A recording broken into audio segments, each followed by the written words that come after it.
Interview কি শেষ? শুন ভাই, তাড়াতাড়ি তাড়াতাড়ি ঢুকেন, এত লেট কেন? আল্লাহ, এই অবস্থা কেন? এই কে আপনি? স্যার আমি একজন ক্যান্ডিডেট। এত দেরি কেন? এ কি অবস্থা আপনার? আমি তো আপনার ইন্টারভিউ নেব না, আমাদের ইন্টারভিউ নেওয়ার সময় শেষ। কি হলো, বসলেন কেন? বলেছেন আজ আর ইন্টারভিউ হবে না।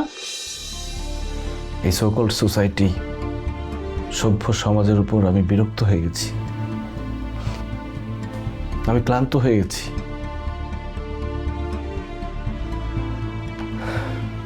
আমার কাছে এখন এই সভ্য সমাজ অসহ্য লাগে।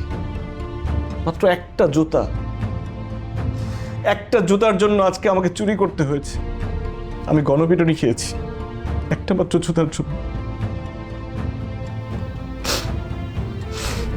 আপনারা হয়তো জানবেন একজন বেকার ছেলের আর্থিক সক্ষমতা কতটুকু থাকে। সে কি ভালো একটা জুতা পরে আসতে পারবে, ভালো পোশাক পরে আসতে পারবে, সেই খবর হয়তো আপনারা রাখেন না। আপনারা দেখেন তার বাহ্যিক সৌন্দর্য, তার বাহ্যিক স্মার্টনেস। একটা মানুষের স্মার্টনেস হচ্ছে তার উপস্থাপনা, তার বাচন, তার মেধা মনন। আমি আমার জীবনে অনেক ইন্টারভিউ দিয়েছি, কিন্তু আমার চাকরি হয়নি। কারণ দেখা গেল যে ডিপার্টমেন্টে আমার চাকরি হবে প্রশ্ন করছে অন্য বিষয়ে, জিজ্ঞেস করছে উগান্ডার রাজধানী কোথায়, স্ট্যাচু অফ লিবার্টির হাইট কত। How funny.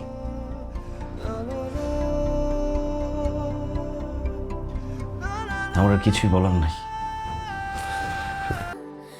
স্যান্ডেলিনা সো, রূপচর্চায় আভিজাত্য। আপনাদের এই তথাকথিত ইন্টারভিউ বোর্ডকে আমি ঘৃণা করি। আপনারা মানুষের বাইরের স্মার্টনেস না, ভেতরের স্মার্টনেস খুঁজে বের করার চেষ্টা করেন। তাহলে উপকৃত হবে প্রকৃত চাকরি প্রত্যাশী, লাভবান হবে আপনাদের কোম্পানি, লাগবে না আমার চাকরি।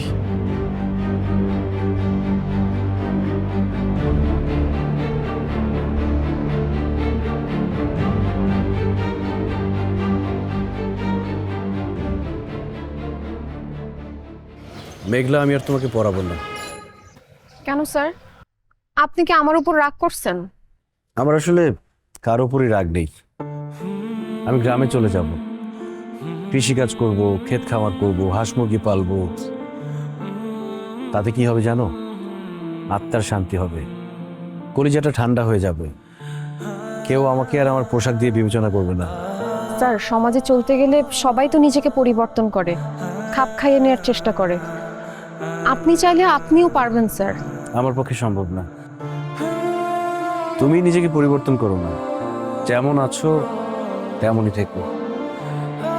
আসি, হয়তো আবার দেখা হতেও পারে, নাও হতে পারে। ভালো থেকো।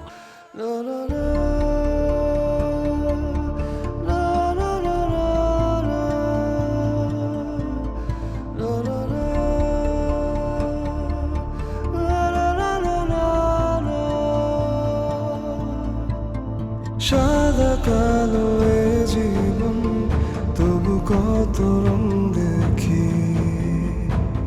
শুকিয়ে যাওয়া